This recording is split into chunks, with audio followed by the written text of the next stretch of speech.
السلام عليكم، مرحبا بكم على قناتي كويزين ناعم مطبخ ناعم. اليوم جيت نبارطاجي معاكم شطيحة بطاطا قصبية تجي ما شاء الله في البنة طايبة زبدة ومام ليه وانتوما حضرتوها، يعني صح تستاهل ومام راه وقتها. الو اغتنموا الفرصة وجربوها.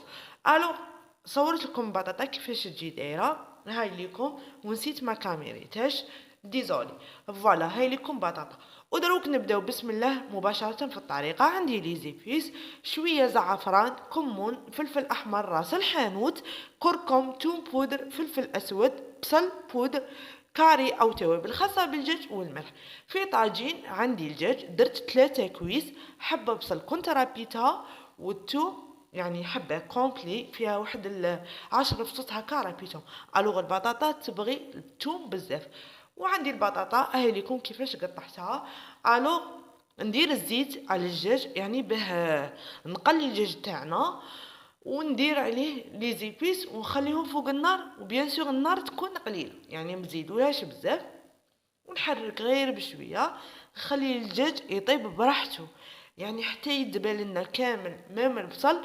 ابخي نضيف عليها شويه قزبر شويه معدنوس ونخلط مليح.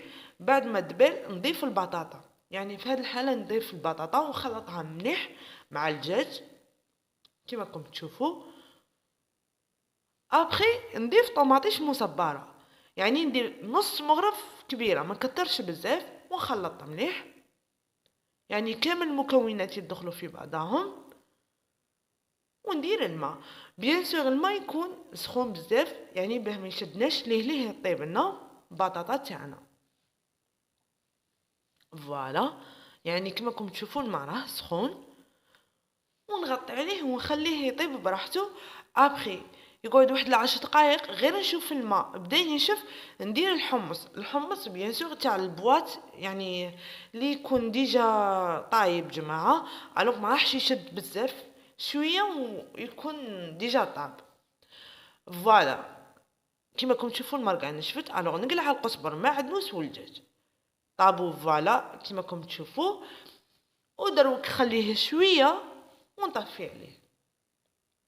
فوالا سي بون نشفت لنا كامل، خليت لها غير شويه مرقه. ودروك راح نحطها في الاسيات، شوفوا معايا، وراح نزينها بشويه معدنوس تجي ما شاء الله. هاي لكم يعني الوصفه في نهايه الفيديو، ان شاء الله تكون عجبتكم. ما تنساوش دعموني بجام اشتراك، بارطاجوا لي هذا الفيديو، وان شاء الله وباذن الله نتلاقاو مع وصفه جديده وطريقه جديده. سلام.